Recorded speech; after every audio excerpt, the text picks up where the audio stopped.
Hoy vamos a aprender qué es y cuál es la importancia del diseño universal, ya que si aplicamos ciertas reglas podríamos mejorar la calidad de vida de las personas al sentirse partícipes de su entorno, de un espacio público, sin importar ni su edad ni su condición física. Y es allí cuando hablamos de que existe la verdadera arquitectura. Vamos a empezar aclarando qué es diseño universal. El diseño universal son productos y entornos aptos para el uso del mayor número de personas sin necesidad de adaptaciones ni un diseño especializado. Quiere decir que nosotros como arquitectos tenemos la responsabilidad o la finalidad de diseñar para la población en general. Por eso debemos también aclarar el concepto de discapacidad, que no es una enfermedad, es una condición de vida común y corriente, que puede ser permanente o temporal. Junto al concepto de discapacidad y de diseño universal, también debemos aclarar el concepto de asequible y accesible. Asequible es que el usuario, la persona, pueda conseguir o alcanzar objetos fácilmente. Y accesible es que también esa persona pueda acceder a espacios cerrados o abiertos fácilmente, con una mejor autonomía, que lo pueda hacer por sí solo.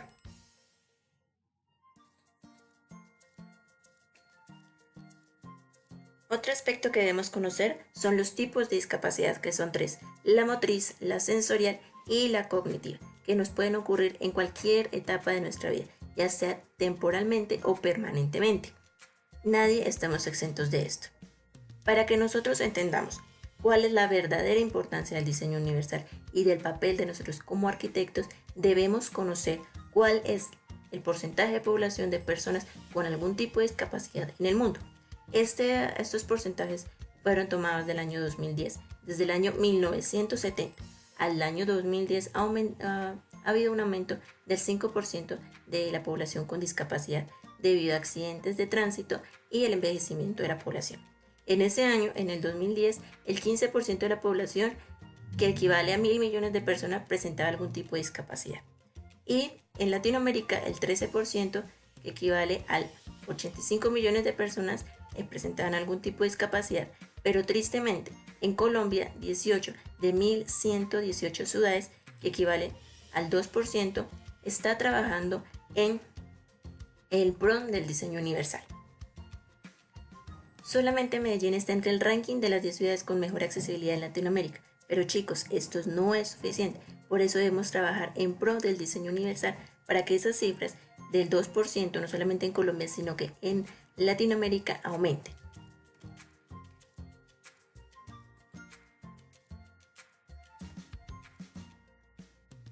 Cuando escuchamos que un proyecto, una ciudad o un país tiene un buen diseño universal, es porque está cumpliendo ciertas características que ayuda a que la gente se sienta cómoda en ese lugar.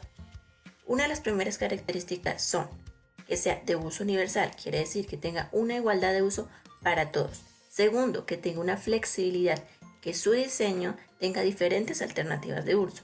Tercero, que sea intuitivo, que sea un diseño fácil de entender, donde se eliminen todas las complicaciones. Cuarto, que sea perceptible, que tenga unas habilidades sensoriales, sobre todo para las discapacidades cognitivas y sensoriales. Quinto, que tenga una tolerancia al error.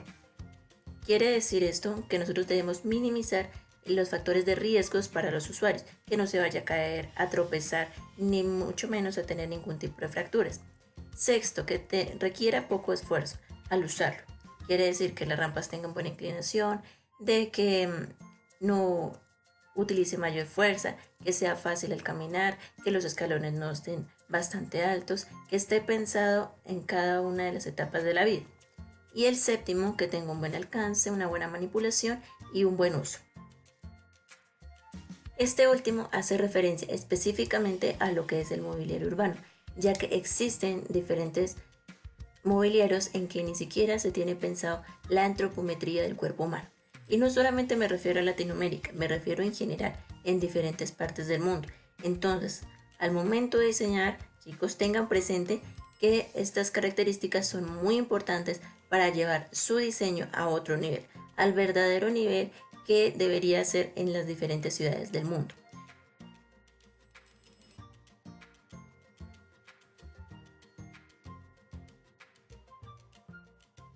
En cuanto a la normativa nacional e internacional de los derechos de las personas con discapacidad, hay 5 momentos muy importantes. El primero ocurre en el año 2000. Se hablaron sobre los derechos y la dignidad de los PSD, personas con discapacidad, en las Naciones Unidas.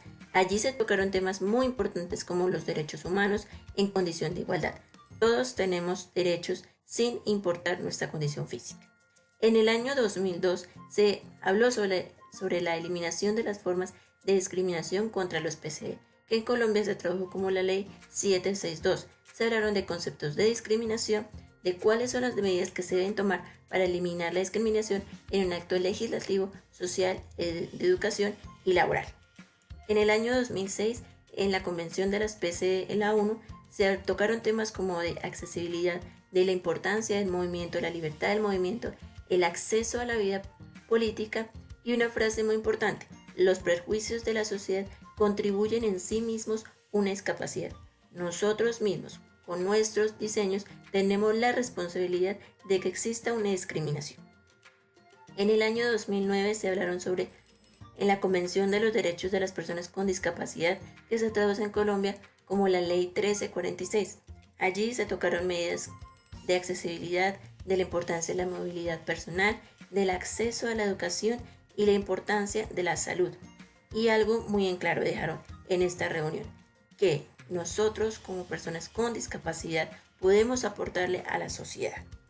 Y por último, en el año 2013, en la Política Pública Nacional de Discapacidad e Inclusión Social, que se traduce como la Ley 1618, se tocaron temas de acceso y accesibilidad, de la importancia del transporte, de cómo llegar a impartir un mejor transporte a la sociedad, del uso de la tecnología de nuestra era para que exista una mejor comunicación con las personas con discapacidad, y algo muy importante que nació en esta ley fue la NTC 6047, en donde allí podemos encontrar las diferentes medidas básicas en cuanto al espacio público. Quiere esto decir que no es un hecho definitivo, que es algo final, sino que es un camino hacia lo que sería el ideal en Colombia. Para que exista diseño universal en la arquitectura es porque conocemos y aplicamos 4 principios. 1. La normativa nacional e internacional. 2. Los tipos de discapacidad junto con las etapas de la vida. 3. Cuáles son los materiales y texturas adecuadas. Y 4. Cuáles son los 7 principios de la arquitectura universal. Teniendo en cuenta esto, podemos hablar de que existe la arquitectura universal y no tener ningún tipo de inconvenientes al momento de diseñar rampas, de diseñar andenes, de no saber o tener desconocimiento de las que son las baldosas podotáctiles, de para qué o cómo se usa la señalética, de qué tipo de mobiliario podemos usar y cuáles son las medidas básicas de unos baños públicos. Entonces, teniendo en cuenta que existe un desconocimiento parcial o total en estos 6 aspectos, vamos a especificar cada uno de estos tipos de herramientas arquitectónicas que pueden llegar a convertir sus proyectos en diseños universales. Tengan en cuenta que debemos aplicar cada una de la normativa dependiendo del país donde nos encontremos, pero siempre hay muy buenos referentes internacionales, ya que hay países que no han analizado muy al fondo lo del diseño universal. Entonces, en este caso estamos hablando específicamente de Colombia, pero también vamos a tomar otros referentes que han sido escuchados a nivel mundial.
para recordar. El diseño universal son entornos aptos para el uso del mayor número de personas, que para que eso exista debemos tener en cuenta 4 características importantes: la normativa, los tipos de discapacidad, junto con las etapas de la vida, cuáles son los materiales, las texturas y las 7 reglas. En el campo de la normativa internacional, los derechos y la dignidad de las personas PCE en las Naciones Unidas en el año 2000. En Colombia, la ley 762 en el año 2002, la ley 1346 del año 2009 y la ley 1618 del 2013. El manual de accesibilidad, la NTC 6047 y un referente internacional, el manual de accesibilidad para los espacios públicos urbanizados del Ayuntamiento de Madrid. En tipos de discapacidad tenemos que tener en cuenta que son motriz, sensorial y cognitiva. En materiales y texturas que tenemos que tener en cuenta color, forma y que sean antideslizantes. Y las 7 reglas básicas, que sea de uso universal, que sea flexible, que sea intuitivo, perceptible, que tenga tolerancia al error, requiera poco esfuerzo físico, que tenga un alcance y un uso de manipulación adecuado. Estas 4 características normativas, tipos de discapacidad, materiales y las 7 reglas las debemos poner en práctica al momento de diseñar y ubicar rampas, andenes, baldosas podotáctiles, el uso de la señalética, la importancia del mobiliario y el diseño de baños. Y incluyendo todo esto para que pueda llegar a ser confortable, accesible y que tenga una buena autonomía.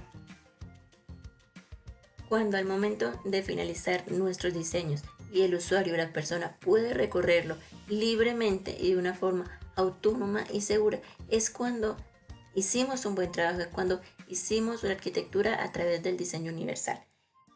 La mayoría de los casos, las personas con discapacidad requieren de ayuda de otros para poderse movilizar, pero si nosotros a través de nuestra profesión podemos facilitar y mejorar la vida de esas personas, es cuando la arquitectura empieza a tener uso de razón. Recuerden que el diseño universal prepara a las ciudades para el presente y para el futuro. Entonces, muchísimas gracias por su atención. Espero seguirles de aquí en adelante dándoles más consejos para que sigan aplicando esta maravillosa profesión y nos veremos en la siguiente ocasión.